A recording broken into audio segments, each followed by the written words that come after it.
দেখো আমিও এখন বেরিয়ে পড়েছি, সন্ধ্যে 7টা বাজে। আর আজকে আমি যাচ্ছি লক্ষ্মী পুজো বাড়ি, আমার এক বন্ধুর বাড়িতে। এখানে নিমন্ত্রণ আছে, সেখানেই আজকে যাচ্ছি লক্ষ্মী পুজোতে। চলো ওখানে গিয়ে দেখা হচ্ছে। তোমরা তো জানোই লক্ষ্মী পুজো মানেই কিন্তু আলপনা দিয়ে ঘরটাকে আরও সুন্দর করে তোলা, যেখানে মা লক্ষ্মীর আগমন আর মায়ের পা দুখানাকে সুন্দর করে এঁকে দেওয়া।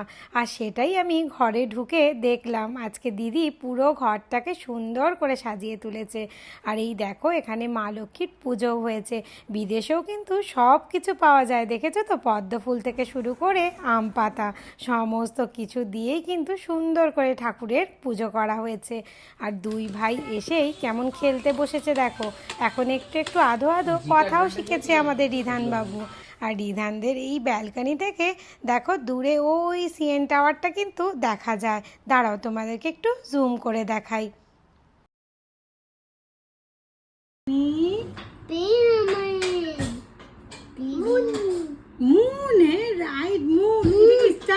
আজকে মা লক্ষ্মীর ভোগ প্রসাদ কিন্তু পুরোটাই আন্টি নিজের হাতে বানিয়েছে, তাই এই ভোগের টেস্টও ছিল যতটাই সুন্দর, আর তার মধ্যে ছিল ভালোবাসার ছোঁয়া। এদেশে আসার পরে এটাই আমাদের প্রথম লক্ষ্মী পুজোর নিমন্ত্রণ, আর সবাই মিলে একসাথে বসে খাওয়ার মজাটাই আলাদা, বলো। চলো এবার কিন্তু বাড়ি যাওয়ার পালা।